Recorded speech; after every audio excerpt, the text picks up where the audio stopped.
Guyana, Dr. Bermuda is recovering after a close call with Hurricane Teddy. The recent killing of 3 young boys reignites racial tensions in Guyana. Just moments ahead, we'll be speaking with Guyana's new president, Mohammed Irfaan Ali, about the political unrest in the country. Barbados is breaking free from the Queen, moving to become a republic and leave its colonial past behind. As COVID-19 cases spike, Jamaica announces the country will delay its annual carnival celebration. A Caribbean Economic Forum. Leaders from around the region are coming together for a forum to discuss adjusting to the post-COVID-19 economy. And in tonight's Caribbean Moments by Caribbean Journal, the latest Caribbean destination allowing international visitors to vacation for a lot longer while you work.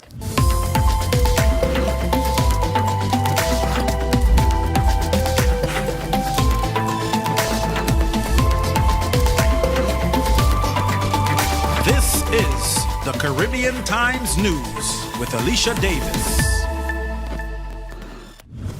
Thank you for being with us. I'm Alicia Davis in New York.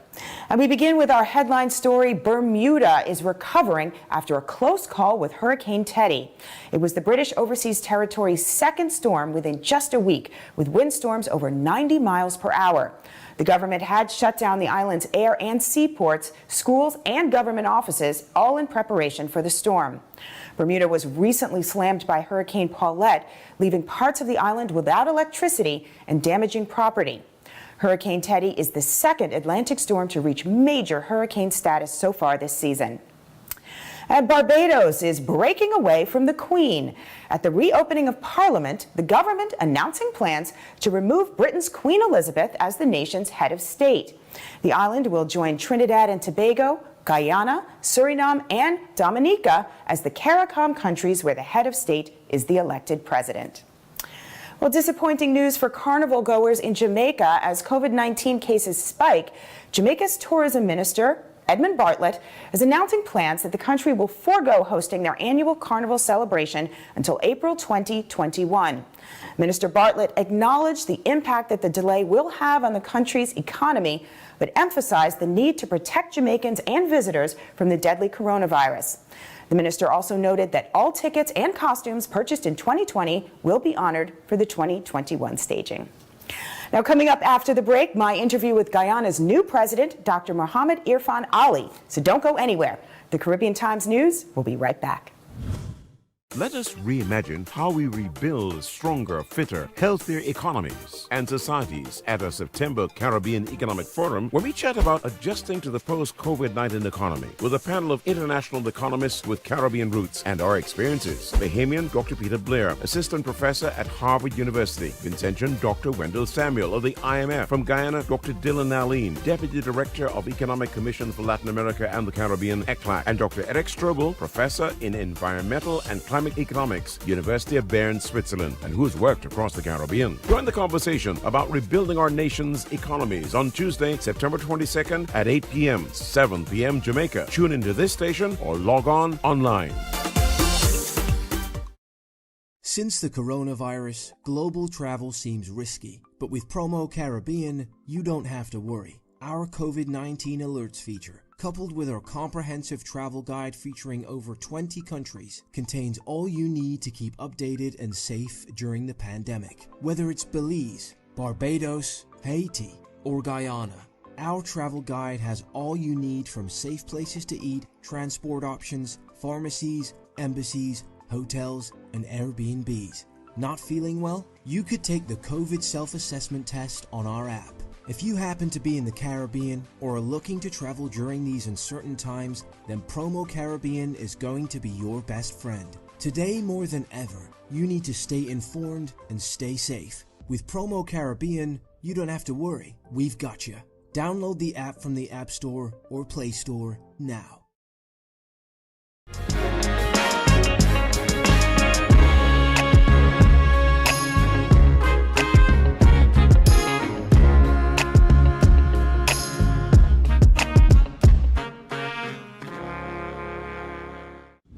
And welcome back to the Caribbean Times News. Just weeks after Guyana emerged from a long dispute over election results that deeply divided the country, the nation now finds itself facing the worst racial unrest since the 1960s. following the gruesome murder of two Afro-Guyanese boys, Isaiah and Joel Henry, and the apparent retaliation killing of an Indo-Guyanese teen, Harish Singh. Well, leaders representing Afro-Guyanese immediately labeled the killings a hate crime, and they called on supporters to protest.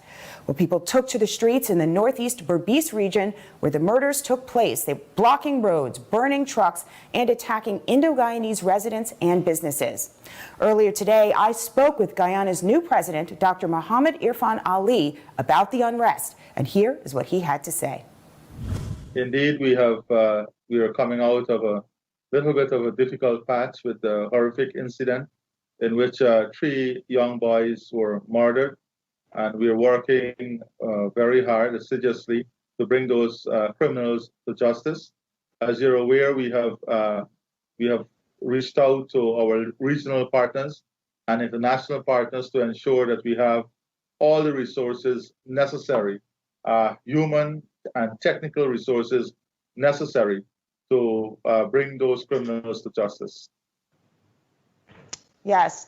And now the former president and your political opponent, David Granger, he has backed the protesters. So I want to know, how do you see what is happening in the country, and what are your plans to address those racial tensions? Well, you know, in any situation like that, there's what you call political action. And you can be politically mature or you can be politically immature. Now, it is up to all those who examine the action of the former president and leader of the opposition to decide which one they were.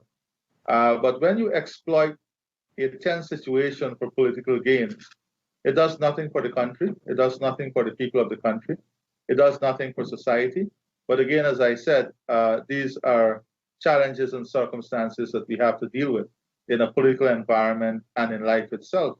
But we have moved forward in assuring the Guyanese people that justice must be served and that we are going after these criminals. We are ensuring that we have every single tool available, and those that we need help in, we have reached out for those help, as I said initially. But as we move forward, we have to ensure that our society and our policies and programs demonstrate the outlook of the government. And now we have seen people on both sides call for Britain and other CARICOM nations to help investigate these killings and to make sure that the investigation is impartial. I know you have called for that as well. Are you able to give us an update on that?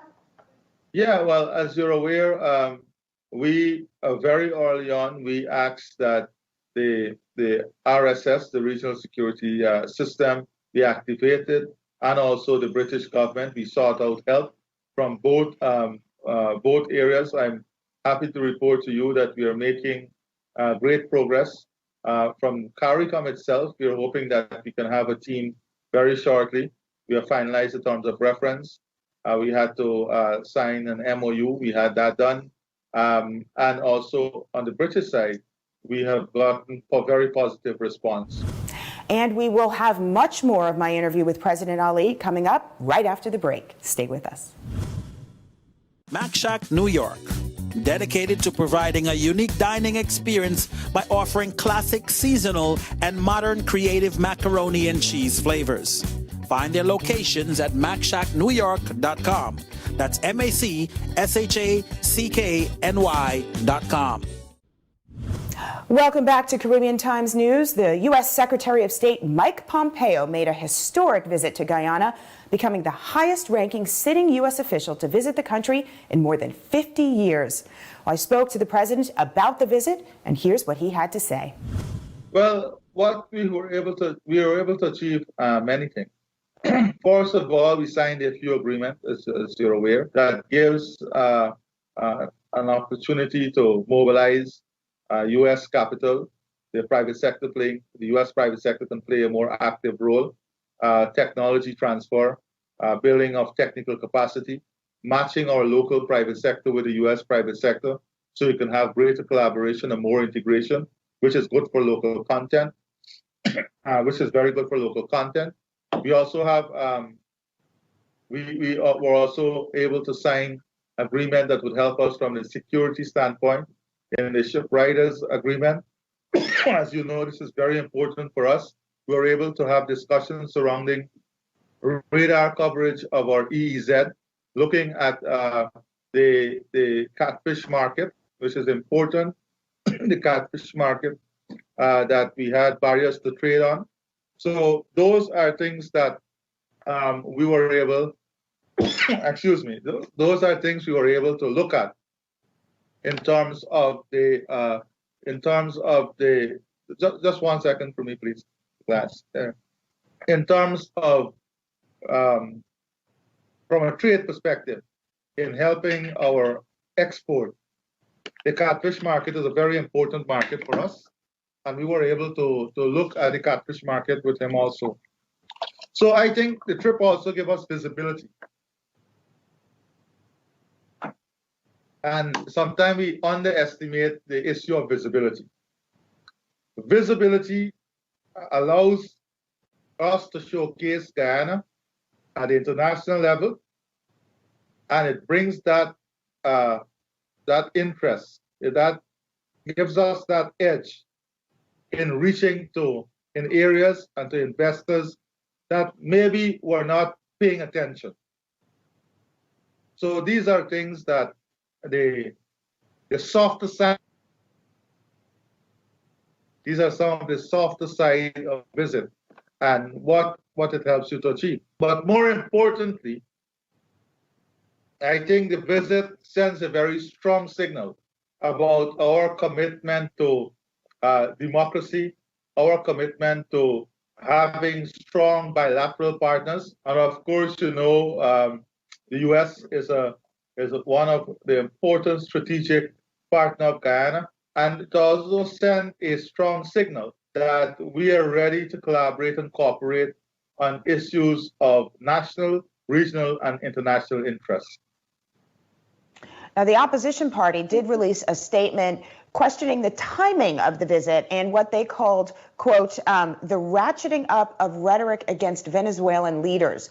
So, Mr. President, what do you have to say in response to those concerns that Guyana is taking sides in the Venezuela dispute with the U.S. and what that would mean from a security standpoint for Guyana going forward? Well, I think the visit may have disappointed them in this regard, because we had the Venezuela issue is an issue we had already spoken about. We support democracy, we support freedom, and we support democratic transition. We associated ourselves with the Lima Statement and the OAS Statement, and we had nothing else to add. This visit had nothing to do with what is taking place in Venezuela.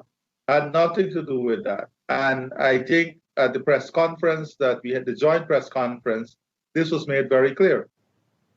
And now, speaking of injustice, I mean, following the recent killing of Afro-Guyanese youth in Guyana and African Americans in the United States, we've seen both nations have seen protests for justice and heightened racial tensions. I wonder, is that something that you talked with Secretary Pompeo about? Well, we spoke about general challenges in Guyana. I mentioned, and of course, this was a recent issue in Guyana with the killing of two Afro-Guyanese youths and one Indo-Guyanese youth. Three young people were killed in that area. And the need for us to ensure that our social systems, our social institutions, our policies and programs from a Guyana perspective reflect the national need of our people, and it's cross-cutting in nature. So we recognize here in Guyana that we have to continue to build a society in which there must be equality of access, in which democracy must be protected, in which people must be involved in the development process. But what we have to address also is false narrative and propaganda. And we will have much more from that exclusive interview with the president tomorrow. And you can also see the full interview with President Ali on our website, CaribbeanTimesNews.com. Also tomorrow, the head of the New York-based Caribbean Guyana Institute for Democracy, Rickford Burke, joins us with his take on Guyana's government and the recent murders. If the government of Guyana cannot assure justice and safety and security, shut the country down. And Rickford Burke will be here tomorrow. Now, just ahead after the break, a Caribbean Economic Forum and the latest country inviting foreign visitors to come and stay. Let us reimagine how we rebuild stronger, fitter, healthier economies and societies at a September Caribbean Economic Forum, where we chat about adjusting to the post-COVID-19 economy with a panel of international economists with Caribbean roots and our experiences. Bahamian Dr. Peter Blair, Assistant Professor at Harvard University. Vincentian Dr. Wendell Samuel of the IMF. From Guyana, Dr. Dylan Naleen, Deputy Director of Economic Commission for Latin America and the Caribbean, ECLAC. And Dr. Eric Strobel, Professor in Environmental and Climate Economics, University of Bern, Switzerland, and who's worked across the Caribbean. Join the conversation about rebuilding our nation's economies on Tuesday, September 22nd at 8 p.m., 7 p.m. Jamaica. Tune into this station or log on online. Welcome back to Caribbean Times News. Leaders from around the Caribbean are coming together for an economic forum. Adjusting to the post-COVID-19 economy is being sponsored by the Central Bank of Barbados. According to the Caribbean Tourism Organization, the region, which depends heavily on tourism, saw a 50% decline in visitors in just the first 6 months of this year. We spoke to Julian Rogers, the managing director at the Jamaica Observer and the host of the Caribbean Economic Forum, about the challenges facing Caribbean economies as they try to rebuild during the pandemic. Julian, welcome to Caribbean Times News. So happy to be with you. Good evening. Now, tourism is so important to many Caribbean economies, but according to the Caribbean Tourism Organization, the region saw a 50% decline in visitors in the first 6 months of this year. So how have Caribbean economies in general been impacted by COVID-19? Well, I think you may find in some territories that the lick, so to speak, is even deeper than that. Some of the countries have been able to open up, others certainly have not been able to do that at all. And if I take the case of Jamaica, which opened up on June 1st, there's been a small influx of visitors, thankfully, because they've created what they call a resilient corridor, where they kept most of the visitors down in the hotel belt on the north coast, so to speak. So, but a number of other territories are not so lucky, and therefore they've either got their borders closed or they have very, very serious restrictions. So the impact on tourism is far deeper than, say, the 50% that you just talked about. And the worry is that it will continue for very much longer. And the only prospect really is whether this COVID situation will change sufficiently when the winter season comes along to give us some better numbers. Now, what do countries need to do to try to rebuild their economies in the wake of COVID-19? Well, if we had the answer to that, you and I wouldn't be having this discussion. We'd both be on the basking in the sea of Montego Bay on the beaches, etc. And we'd be rich as ever, and we wouldn't even need to win the lottery, so to speak. So that is at the heart of the discussion that we're having on the Caribbean Economic Forum, because it is the question that bedevils the governments and even the market vendor and everybody who's got a household and some responsibility in this time of economic stress. So that the answers are not easy.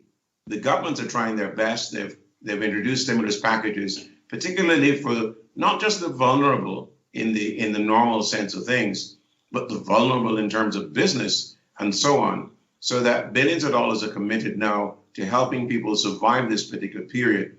But that's not really the full answer, because no one knows how long this situation will continue and how much more of that stimulus will be required. As you've seen in the United States, the stimulus packages being discussed again and again and again, because the reality is that this is not an end in sight. As somebody said to me, COVID has no end date, expiry date. So that's the big challenge.